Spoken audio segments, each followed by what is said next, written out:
Estamos con Gustavo López, que es vicepresidente de ENACOM y presidente de Forja. Y con él vamos a hablar justamente, entre otras cosas, de esta medida cautelar que logró Clarín. Recordemos que el año pasado, el decreto 690 del 2020 había dispuesto que todo lo que se conoce como las TIC, o sea, las tecnologías de Internet y telecomunicaciones, fueron declarados servicios esenciales. ¿Qué implicaba esto?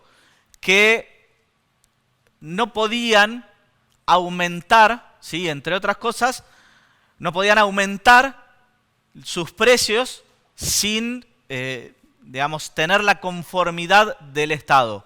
Gustavo, ¿cómo estás?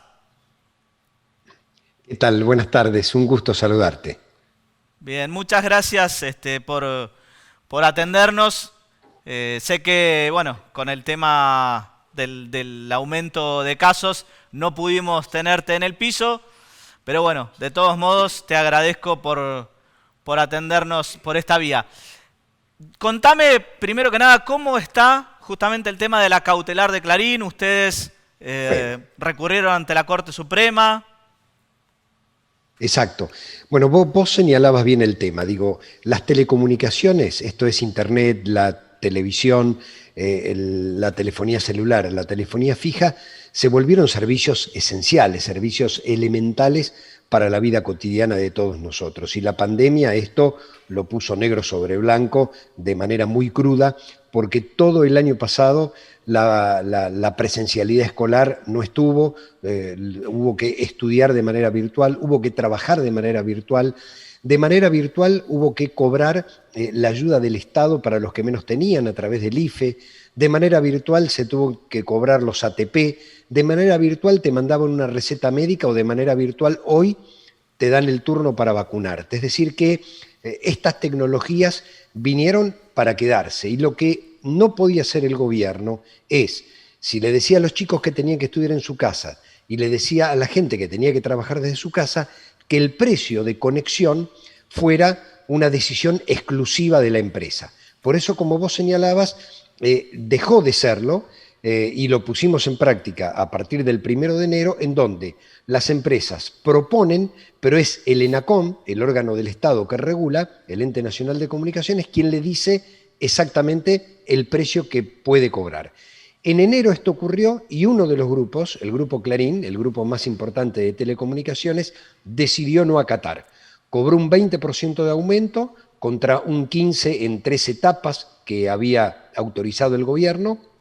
Nosotros comenzamos un proceso de aplicación de multas, comenzamos también un proceso de intimaciones y ellos recurrieron a la justicia. Recurrieron a la justicia en lo que se denomina el forum shopping, esto es iniciar 50 demandas en 50 juzgados distintos a ver cuál le otorgaba una medida cautelar. Y la Sala 2, Contencioso Administrativo Federal, aquí en la Ciudad de Buenos Aires, le otorga una medida cautelar. ¿Qué significa esto? Que para el Grupo Clarín se suspendió la medida por 6 meses. Esto es, los 18 millones de usuarios del Grupo Clarín van a pagar lo que la empresa quiera y no lo que el Estado regule. Y además, obviamente, esto descompaginando el mercado de las telecomunicaciones. ¿Qué hicimos nosotros? Presentamos un recurso extraordinario. Ese recurso extraordinario le dieron traslado a Clarín y recién, alrededor del 7 o 10 de junio, vence el plazo para que el juzgado resuelva. Si nos otorga el recurso extraordinario, vuelve todo a foja cero, es decir, el precio lo regula el Estado. En ese Si no nos caso, llegan Clarín debería devolverle el dinero percibido de más a todos los usuarios. Exactamente, exactamente. Que además es una barbaridad, porque Clarín anunció para junio un aumento de alrededor del 15%, más el 20% que aplicó, estamos hablando del primer semestre de más de un 35% de aumento de un servicio que es esencial. Entonces, bueno, a ver, aquí de lo que se trata es, si la gente que tiene que usar Internet para trabajar o para estudiar o para hacer un trámite o que tiene que usar el teléfono va a pagar lo que las empresas quieran o un precio justo, equitativo, razonable, como dice el decreto. No es que nosotros arbitrariamente fijamos un precio. Hacemos una ecuación a partir de los costos, a partir de las inversiones, a partir de la inflación, pero también a partir de los salarios y de la situación económica, y vamos cuatrimestralmente fijando una pauta.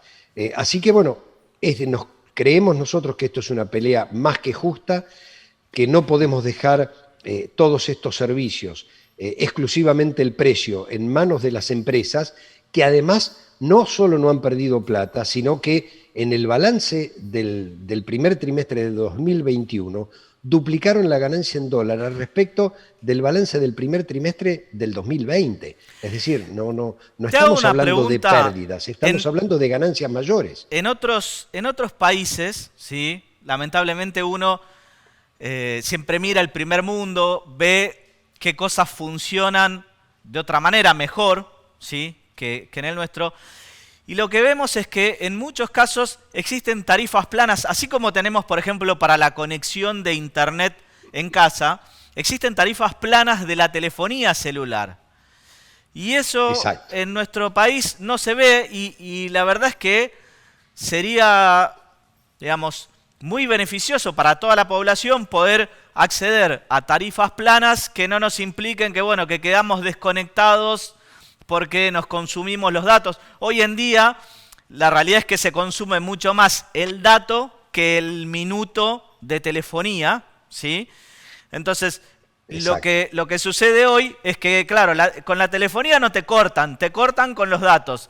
Alcanzaste tu abono de datos y entonces te cortan y tenés que comprar otro paquetito y así, ¿sí? Mientras que en otros países Exacto. Hay una tarifa plana. ¿Por qué no podemos lograr esto en nuestro país? Bueno, a ver, nosotros estamos trabajando distintas variantes hacia el futuro. Esto es, establecimos una prestación básica universal que las empresas tampoco las están cumpliendo. Digo, hay mucha resistencia de las empresas en el cumplimiento de la ley porque hasta ahora era un negocio redondo. Digo, está restringida la competencia. ¿Cómo se restringe la competencia? Y en el caso de la Ciudad de Buenos Aires, que tenés 2 empresas de cable, la ciudad no otorga permisos para que una tercera pueda cablear y esto significaría bajar los costos. Entonces, como no te otorgan el permiso, hay un duopolio o un oligopolio y se reparten el precio que quieren con los clientes que no tienen otra salida que quedarse con esas 2 empresas.